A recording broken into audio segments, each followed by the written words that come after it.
Hello বন্ধুরা, তোমরা সবাই কেমন আছো? আজকে আমি নিয়ে চলে আসলাম কালী পুজোর প্যান্ডেল হপিংয়ের ব্লগ নিয়ে তোমাদের সামনে। এই যে দেখো, আমরা বেরিয়ে পড়েছি প্যান্ডেল হপিং করার জন্য। আমরা কালী পুজোর দিন চলে গেছিলাম নিমতা জোনাকি, মানে আমাদের বাড়ির সামনে একটা পুজো হয়, বড় পুজো। সেই পুজোটা দেখতে ভীষণ সুন্দর করেছিল প্যান্ডেলটা। এই যে দেখো, আমরা প্যান্ডেলের ভিতরে ছবিও তুলেছি। এই যে প্যান্ডেলের ভিতরে আমরা ঢুকছি, দেখো এখানে থিম করেছিল অশ্বমেধ ঘোড়া। থিমটা খুব সুন্দর করে, স্পেশালি এদের লাইটিংটা আমার খুবই সুন্দর লেগেছিলো। একদম প্রথমেই আমি যেটা দেখালাম লাইটিংগুলো, এবং তারপরেও দেখো আমি লাইটিংগুলো দেখিয়েছি, প্যান্ডেলটাও দেখিয়েছি। প্যান্ডেলটা কিছুটা রাজস্থানী থিমের মধ্যে করার চেষ্টা করেছে, এবং এদের প্যান্ডেলের সামনে 4খানা বড় বড় ঘোড়া বসিয়েছিল। খুব সুন্দর, প্যান্ডেলটা খুব সুন্দর করেছিল। এই যে দেখো, তোমরা দেখতেই পাচ্ছ। দেখো ঢুকছি ওরা প্যান্ডেলের মধ্যে, কারুকার্যগুলো দেখো তোমরা, আমি যতটা পেরেছি তুলেছি।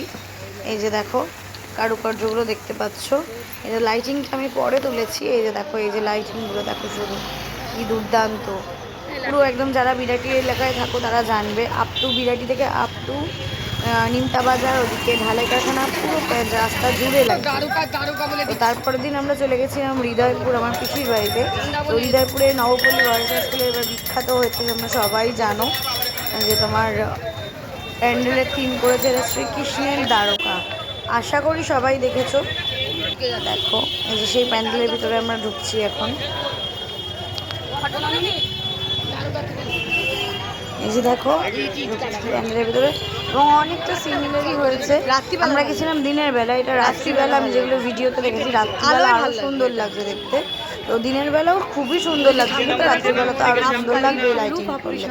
আর এখানে মেন যে ঠাকুরটা দুর্ধর্ষ করেছিল, কৃষ্ণ কালী একই অঙ্গের মধ্যে কৃষ্ণ এবং কালীকে ফুটিয়ে তুলেছে, এবং খুব সুন্দর ঠাকুরটা। জাস্ট দেখলে তোমার চোখ কিছুক্ষণের জন্য দাঁড়িয়ে যাবে, এবং ভিতরটা দেখে মনে হচ্ছিলো পুরো অরিজিনাল শ্রীকৃষ্ণের দ্বারকাতেই এসেছি। তো তারপরে আমরা বিকেলবেলা চলে গেছিলাম পাইনিয়ার পার্কের পুজো দেখতে। পাইনিয়ার পার্কের লাইটিংটাও দেখো একদম অন্যরকম, এবং পুরো রাস্তাটা জুড়ে এবং পুকুরের পাড় ধরে সেম এরকম লাইটিং করেছে। যে দেখো পাইনিয়ার পার্কের ভিতরে আমরা ঢুকছি।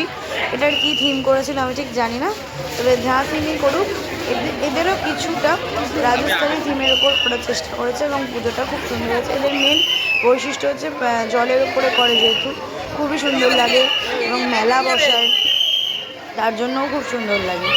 এদের ঠাকুরটা দেখো একদম অন্যরকম ইউনিক করেছে কতটা। তো তারপর আমরা চলে গেছিলাম বাড়ি।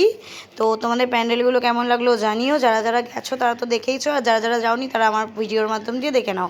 এবং আরও এরকম ভিডিও দেখতে চাইলে আমার চ্যানেলটাকে সাবস্ক্রাইব করে দাও, এবং লাইক কমেন্ট করে অবশ্যই পাশে দেখো। তো টাটা।